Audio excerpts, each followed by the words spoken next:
আমি 50% স্কলারশিপ নিয়ে ফিনল্যান্ডে পড়াশোনা করতে যাচ্ছি। এই প্রসিডিউরটা কি এটা সম্পর্কে কোনো আইডিয়া আমার ছিল না। তো এটা একটা বিষয়, ক্যারিয়ার পাথের মাধ্যমে আমি অ্যাপ্লিকেশন করে বলতে পারবো আমার লাইফের একটা বেস্ট একটা ডিসিশন আমি নিয়েছিলাম আর কি। আমার নাম কামরান আহমদ খান। আমার বাসা মূলত ব্রাহ্মণবাড়িয়াতে। ঢাকায় চলে আসি 2023 সালে। ইন্টার ফার্স্ট ইয়ার এবং সেকেন্ড ইয়ার আমি ঢাকাতে পড়াশোনা করি, ঢাকার উদয়ন উচ্চ মাধ্যমিক বিদ্যালয় থেকে। এইচএসসি কমপ্লিট করার পরে আব্বা আম্মা সিদ্ধান্ত নেয় যে আমাকে বাইরে পাঠিয়ে দিবে আর কি। তো উন্নত শিক্ষার জন্য বাইরে যাওয়াটাকে আমি ওই সময় একটা বেস্ট একটা ডিসিশন বলে মনে করলাম আর কি, যে না হয়তো বাইরে গেলে পড়াশোনা যেহেতু আমি করব, বাইরে পড়াশোনা করলে একটা ভালো একটা পর্যায়ে যেতে পারবো। তো এগুলা থেকে আর কি সিদ্ধান্ত নেওয়া, বাইরে যাব, পড়াশোনা করব। পরবর্তীতে 2024 সালে যখন আমার এইচএসসি পরীক্ষা কমপ্লিট হওয়ার পরে আমি সাধারণত খোঁজ খবর নিতে থাকি। তো প্রিপারেশন নেওয়ার যে স্টেপগুলা এগুলা আমি মূলত জানতাম না, কিভাবে আবেদন করতে হয় বা বাইরে কিভাবে অ্যাপ্লিকেশন করা লাগে বা এই প্রসিডিউরটা কি এটা সম্পর্কে কোনো আইডিয়া আমার ছিল না।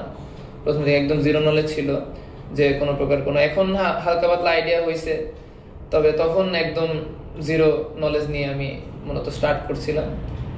তখন আমি অনেক খোঁজ খবর নিতে নিতে একদিন একটা ফেসবুকে একটা বিজ্ঞাপন দেখি ক্যারিয়ার পাথের। তো ওই বিজ্ঞাপনের মাধ্যমে আমি আসি ক্যারিয়ার পাথে আসা।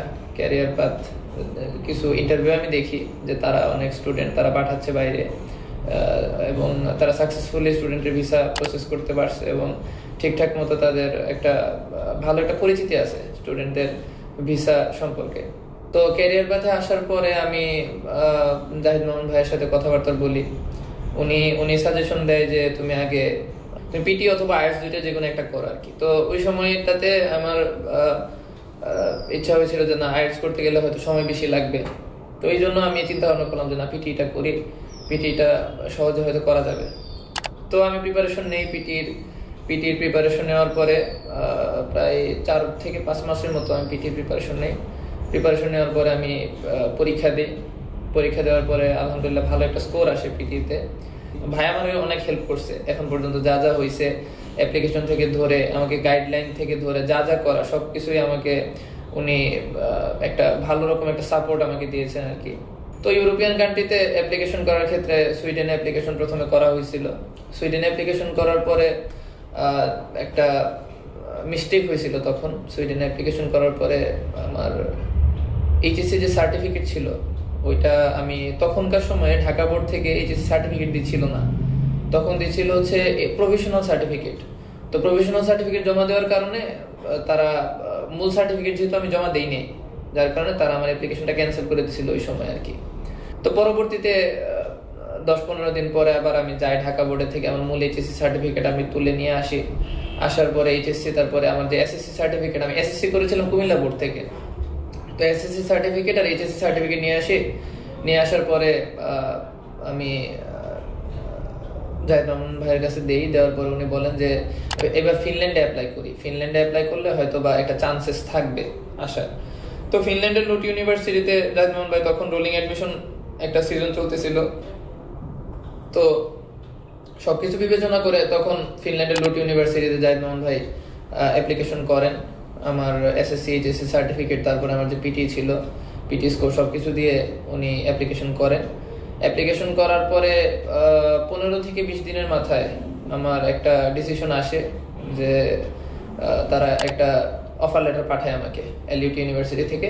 তো আমার মূলত সাবজেক্টটা প্রায়োরিটি ছিল আর কি, subject computational science and artificial intelligence with machine learning. Subject আমার খুবই পছন্দের একটা সাবজেক্ট এবং এই সাবজেক্ট নিয়ে আমি মূলত পড়াশোনা করতে চাচ্ছিলাম আর কি মূলত। তো সাবজেক্টটা যেহেতু পেয়ে যায় এবং একটা ভালো একটা রিনাউন্ড একটা ইউনিভার্সিটি, যেটা ফিনল্যান্ডের সবচেয়ে বলা যায় যে one of the best universities in Finland, যার কারণে আমি আর দ্বিতীয়বার চিন্তা ভাবনা করি না। আমার বাবা মাও রাজি হয়ে যায় যে না, আমাকে ফিনল্যান্ডে তারা পাঠিয়ে দিবে।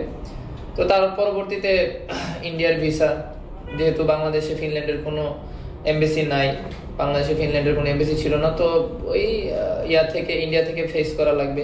ইন্ডিয়ার ভিসার ক্ষেত্রেও জাহিদ মোহাম্মদ ভাই অনেক হেল্প করছে আমাকে, কিভাবে ভিসা করব, কিভাবে অ্যাপ্লিকেশন করব, এগুলা করার পরে পরবর্তীতে গিয়ে আমি ইন্ডিয়ার ভিসার জন্য অ্যাপ্লিকেশন করে ইন্ডিয়ার ভিসাও আমি পেয়ে যাই। তারপরে ইন্ডিয়াতে আমি ভিএফএস ফেস করে আসি।